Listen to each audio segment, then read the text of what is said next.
जय हिंद दोस्तों, काफ़ी लोगों का कमेंट आया है कि भैया ईज आर एम कहाँ पे लगाते हैं और किस तरीक़े से इनको यूज करते हैं राइटिंग एंड स्पीकिंग में। खास करके लोगों को स्पीकिंग में कन्फ्यूजन होता है कि भाई ईज आर एम के साथ कभी आई एन जी लग जा रहा है और कभी फर्स्ट फॉर्म आ जा रहा है, कभी नाउन आ जा रहा है, तो बड़ी कन्फ्यूजन हो रहा है। तो वही कन्फ्यूजन को क्लियर करेंगे इस वीडियो में कि हम कब वर्ब का फर्स्ट फॉर्म लेके बात करेंगे और कब हम नाउन के साथ बात करेंगे। क्योंकि लोग बोलता है ना कि सर अगर यहाँ पे अगर ये सब्जेक्ट हो गया तो यहाँ पे अगर आई है तो आई के साथ एम आ गया और एम आ गया, अगर आई के साथ अगर एम आ गया तो उसके बाद यहाँ पे हम लिख देते हैं pen, I am of pen. अगर हम लिखते हैं आई एम ऑफ पेन तो फिर वो काम खराब हो जाता है। अगर हम बोल देते हैं कि आई एम मैन, मैं आदमी हूँ, तो ये भी सही है। बट यहाँ पे लोग बोल देते हैं कि भैया आई एम प्लेइंग फुटबॉल। अब यहाँ पे कंफ्यूजन ये हो गया कि भाई देखो आई एम प्लेइंग फुटबॉल, अब यहाँ पे पहले वाला में इसने नाउन ले लिया और दूसरे वाला में वर्ब का फोर्थ फॉर्म ले लिया। तो ये कैसे होगा, कंफ्यूजन कैसे क्लियर होगा? क्योंकि यहाँ पे एम है और यहाँ पे भी एम है, यहाँ पे फर्स्ट फॉर्म ले लिया और यहाँ पे नाउन ले लिया। अब यहाँ पे यही कंफ्यूजन हो रहा है काफ़ी लोगों को कि भैया यहाँ पे अगर एम के साथ ये फोर्थ फॉर्म आ रहा है तो यहाँ पे फोर्थ फॉर्म क्यों नहीं आया, यहाँ पे भाई नाउन क्यों आ गया? तो भाई मैं यही कंफ्यूजन क्लियर करने आया हूँ इसमें कि कहाँ पे आपको ये बोलना है, कहाँ पे ये बोलना है, और दोनों ये सही है कि गलत है, कॉमन एरर है क्या है, इस चीज़ को हम इस वीडियो में जानेंगे। तो आपको क्या करना है, वीडियो में बने रहिए, मैं आपको एक एक करके डाउट इसका क्लियर करेंगे कि यहाँ पे क्या बोलना है और यहाँ पे क्या बोलना है और यहाँ पे क्या बोलना है और कब बोलना है, कब नहीं बोलना है, क्या सही है क्या गलत है, सारा कंफ्यूजन क्लियर करेंगे इसमें, ठीक ना। तो आई होप कि आप लोगों को ये तो क्लियर है कि भाई आई एम प्लेइंग फुटबॉल भी होता है और आई एम मैन भी होता है और आई एम पेन भी होता है। तो भाई आप ये तो इतना तो आपको पता ही है कि भाई अगर सब्जेक्ट के बाद इज आर, उसके बाद एम, उसके बाद अगर यहाँ पे नाउन लेते हैं तो नाउन लेते हैं, उसके बाद में अदर वर्ड लेते हैं।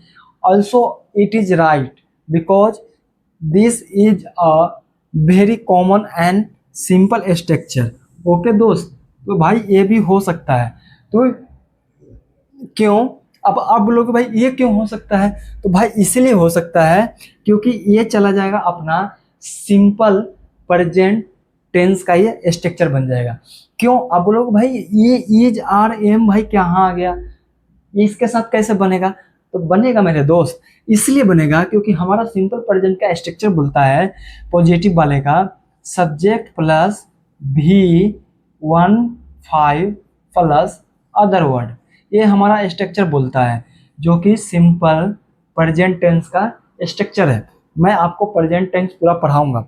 अब यहाँ पे बोलोगे भाई जब ये V1 V5 है तो मेरे दोस्त ये जो इज है, आर है, एम है, ये अपने आप में V5 एंड V1 है। अब ये मत समझना कि तो भाई ईच का मतलब तो है होता है, एम के मतलब भी हो होता है, एम आर के मतलब होता है और एम का मतलब होता है हूँ। तो भाई ये कैसे हो गया V1? होता है मेरे भाई, V1 होता है। इसलिए होता है कि इन सब का मतलब होता है होना, होने का एक बोध देता है। ये जो स्ट्रक्चर है इसका subject plus V1 5 plus other word, ये जो हमारा स्ट्रक्चर है ये हमारा सिंपल प्रेजेंट टेंस का स्ट्रक्चर है। मैंने आपको बताया कि इज, आर और एम, ये हमारा, इसका मतलब होता है होना, होना, होना का बोध करता है। आप बोलोगे कि भाई मैंने तो बचपन से पढ़ा है कि ईज का मतलब होता है, आर का मतलब होता है हो और एम का मतलब होता है हूँ।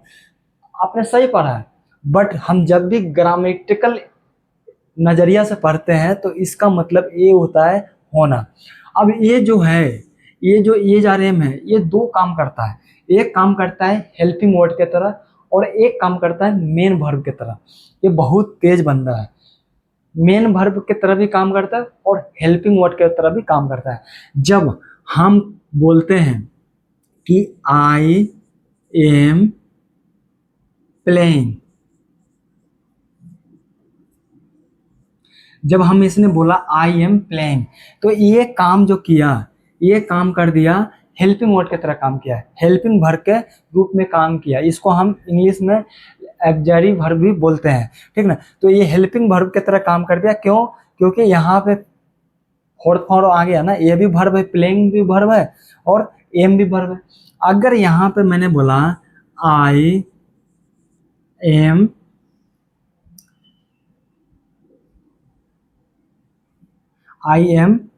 अ मैन, अब यहाँ पे मैंने बोला आई एम अ मैन, मैं एक आदमी हूं। अब यहाँ पे जो ये आया, ये जो एम है ये आ गया अपना मेन वर्ब, मतलब होना का बोध लेके आ गया, मेन वर्ब बन गया। यहाँ पे देखो कितना तेज है कि यहाँ पे मेन वर्ब बन गया और यहाँ पे बन गया हेल्पिंग वर्ब। तो यही कंफ्यूजन है लोगों को कि जब बोलते हैं ना कि आई एम अ मैन, तो आज सोचते हैं लोग कि भाई मैन है ना, वो यहाँ पे हूं का आ रहा है, मतलब मैं एक आदमी हूं। अब लोगों को लग रहा है ना कि ये जो एम है ना वो हूं का ले लिया बोध। हाँ भाई, हूं का बोध लिया, बट इसने क्या किया ना, अभी के लिए जब आई एम बोला मैंने और जब ये नाउन आया, यहाँ पे नाउन आ गया ना, क्योंकि भाई मैन आदमी नाउन हो गया, तो यहाँ पे इसने मेन वर्ब ले लिया, क्योंकि यहाँ पे स्ट्रक्चर बोलता है कि सब्जेक्ट के बाद हमें V1 लेना ही लेना है। अगर V1 नहीं लेंगे तो हमारा स्ट्रक्चर होगा गलत, फिर हमारा इंग्लिश सही से हम नहीं बोल पाएंगे। तो ये हमारा मेन वर्ब है। अब बोलोगे भाई ईज, तो ईज हमारा फिफ्थ वर्ब, फिफ्थ है, ठीक ना। जैसे यहाँ पे जब हमारा एस लगा है ना, तो यहाँ पे ई एस लगा है ना दोस्त, तो यहाँ पे इसीलिए ये हो गया फिफ्थ वर्ब, फिफ्थ वर्ब हो गया। और डिटेल में भाई जाने के लिए पूरा वीडियो देखोगे तब जाके क्लियर होगा डाउट, बट यहाँ तक तो आप लोगों को डाउट क्लियर हो गया कि भाई ये कभी कभी बन जाता है हेल्पिंग वर्ड और कभी कभी बन जाता है मेन वर्ब।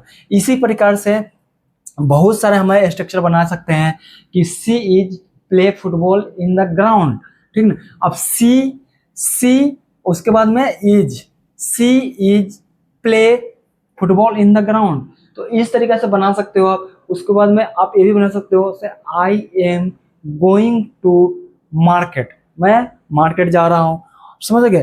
तो ये जो बात हो रहा है, ये बात हो रहा है अपना सिंपल प्रेजेंट में।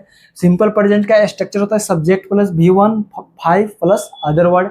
उसके बाद अगर हम ये जो कंटिन्यू है, कंटिन्यू, तो ये चला जाएगा आपका प्रेजेंट कंटिन्यूअस टेंस में। जब भी प्रेजेंट कंटिन्यूअस टेंस में जाता है तो उसका स्ट्रक्चर बन जाता है अपना subject plus is, are, am plus V4 plus other word, ये अपना बन जाता है,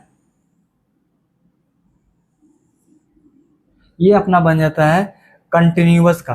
तो दोस्त मैं आपको ये पूरा तरीका से डिटेल में जाके नहीं बता रहा हूँ, मैं आपको एक ऊपर ऊपर बता रहा हूँ राउंड ऑफ कि भाई ऐसा कुछ होता है, ताकि आप लोगों को इज, आर, एम और V4 में डाउट क्लियर हो जाए कि भाई इज, आर, एम और V4 V5 क्या होता है। तो ये चीज़ आपको डाउट क्लियर हो जाना चाहिए, क्योंकि आप ये मस्त दिमाग में लेके चलो कि भाई इज, आर, एम का मतलब होता है हूँ, है, हूँ, तो ये मत चलो, क्योंकि ये मेन वर्ब भी बनता है। जितने भी ऑक्सिलरी वर्ब है वो सारा मेन वर्ब और कभी हेल्पिंग वर्ब में आता है, ठीक है ना। तो आई होप कि आपको डाउट क्लियर हो गया होगा, और भी कोई डाउट है तो आप मुझसे कमेंट करके पूछ सकते हैं।